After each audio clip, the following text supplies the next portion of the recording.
first score. Markel, how does that dunk compare to yours? It's my number one right now. That's definitely the first time I've ever done that dunk in a game. I've been working on it lately in practice and stuff like that. So I've been waiting to pull that one out. Waffle, good boy. What makes it number one in your mind? I feel like it was a difficult dunk to do, and to do it on a big stage and in front of a big crowd it just was exciting to do. And I also think my teammates like that dunk. Also, they've been telling me to do that dunk. So when I finally got the chance, I did it. Have you also been practicing that rainbow shot over the backboard? I actually have. I would think that's a good thing, but I've been practicing that shot. Me and Marcus, after practice, we practice like half-court shots and stuff like that. We just do all kind of weird shots, and when I shot it, I didn't think it was gonna go in, but I gave it a chance and it fell, and I was kind of surprised when it went in. It also gave you the lead, right? Was that for the first? Didn't that give you guys the lead for the first time? The dunk. Oh yeah, I think the dunk gave us the lead, and that was very good because after that it gave us a lot of momentum, and I think the guys picked up the defense intensity, and the dunk got them fired up, so it's a good thing.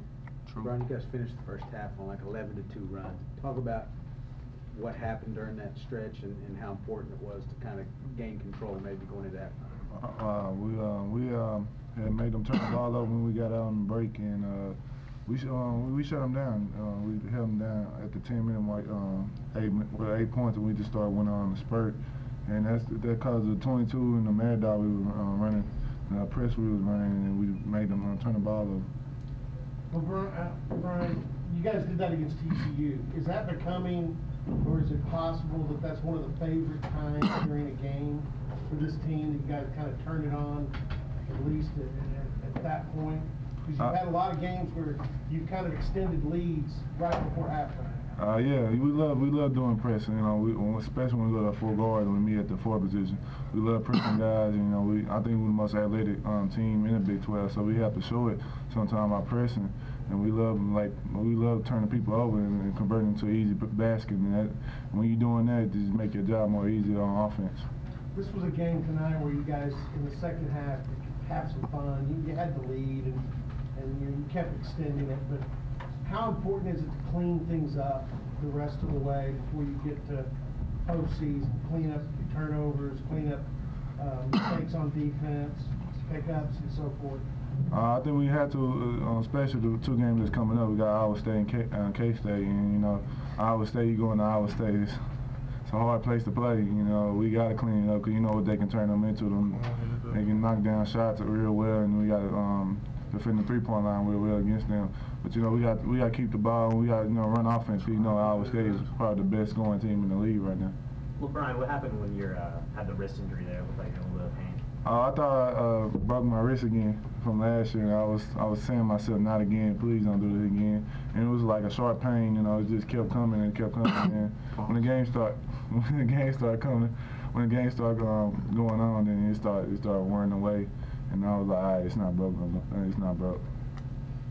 Kind of got a vintage 9-2 Brian Williams right in the middle of the game too. How'd that feel? It felt pretty good. I feel like I'm starting to get back a little bit, get more comfortable out there. My guys are finding me, so I like it. At one point, you were going to be a starter on this team. Are you sort of an X factor now on this team? Yeah, I consider myself that. I just try to come off the bench whenever coach feels he needs me in the game and just try to make plays. Percentage-wise, how close do you think you are being full-time? 60, 70. So there's still a lot more for you to... Yeah, I got a lot of room for improvement. Are you getting more confidence in your shot? Yeah, it's getting there. It's getting there. I feel like that West Virginia game helped me out a little bit, getting confident, shooting the ball, and trying to make plays. So I'm just riding that momentum. All right, he's talking about the #1 dunk. Is there anything in secret you guys see in practice that you'd like him to pull out next? We'll get to that when it comes. I don't want to share anything. Disclose any dunks at this time. So Sports Center, is that kind of must-see TV tonight now for you guys to see where it ranks? Yeah. I hope so. I'm tuning in. I'm tuning in. It better be #1. Markel is kind of one of the senior leaders in this team. Is this the most chemistry you guys have played with since you've been here? Of course. We just like to be around each other, on and off the court. Coming into practice, we love practicing, competing against each other. Off the court, we stay at each other's houses and stuff like that, playing video games and things. So it builds a lot of chemistry on the court, and we just like to go out there and have fun. I don't really think anyone cares who gets the share of the game at the moment. We just go out there and play hard and try to make plays for each other, and at the end, we're just trying to win. How much does it help having guys establish roles where they're really good at that role, something this team might not have had in the past years? It's very important because we know what guys can do and what guys are capable of doing. Like Lil Phil, we know once we drive and he's open for a three, he can knock down a three. And LeBron, he got a very good post game, and he can also take big guys off the dribble. So it's just things like that, and getting Marcus into the post, knowing what our strengths and weaknesses are, playing against each other, competing, and making each other better. So just go out there and put all those things together out there on the court, and I think it's hard to stop. I know there's still 2 games left in the regular season, but how much are you guys looking forward to the postseason? I mean, is it kind of like a second deal? We haven't been yet, so not to the NCAA tournament, so everybody's kind of excited. It's a good buzz, good vibe going around the locker room, and I feel like for where we're at, every game in conference is preparing us for the NCAA tournament at this point. One game at a time. One game at a time. You had a nice little dunk of your own. I know you mentioned attacking the rim is a priority. I mean, is that something that you're really stressing now with just, attacking that rim right now? I think I'm good at attacking the rim. So when you good at something, you'll keep on doing it. So attacking the rim, trying to get to the free throw line like I did back in preseason. Just keep doing that. I got away from him in the middle of the year, trying to show off my jump shot. I think where I'm at is attacking the rim. So keep doing that. Help this team win games. Markel, you mentioned Phil. How big was it for him today to kind of break out of that shooting slump? It was very big. Going into another road game, another hostile environment in Iowa State, we're going to need him. It takes a lot of pressure off the other guys who's handling the ball, who's driving and kicking it to him. So he's coming around. I know he's going to continue to knock down shots for us. That's just what he do, and it was very big for him and for his confidence. Brian, talk about the defensive versatility you're able to bring to this team when you're on the floor. You're guarding guards, you're guarding forwards. Just kind of what that does, another element when you're on the floor.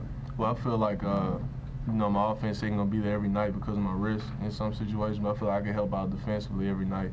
And I just, whoever coach puts me on, I just try to make it a point not to let them score their average or score anywhere close to their average. You guys good? You reached the 1,000-point mark today. Nice little milestone. Were you aware that you were close, and what's it mean to you? Not at all. I didn't know until after the game, until somebody told me that I hit the 1,000-point mark, and they told me I made it on the shot that I threw over the backboard, so that was pretty cool. But I just give all the credit to my teammates, and they helped me reach that mark, finding me in good spots, believing in me and trusting in me to go out there and do what I'm supposed to do. Last one. LB, we talked about Brian being sort of an X factor. How nice is it to have him and coming off the bench, and what does he add to you guys? Like you say, I feel like you can get offense from anybody on the team, but when that defense comes from a guy like Brian, it's great. You put him out there on anybody, he can shut him down. That's how he feels every time, and that's how we feel every time we put him in the game. He can shut down people, but also on the offense, then you see him what he does and what he can do for us. So that's great coming off the bench because it's probably never gonna be. The starter's probably never gonna and you never know what you can get from the starter. So have a guy off the bench that can do what they can play like a starter, then that'd be great. That's great. He a bulldog.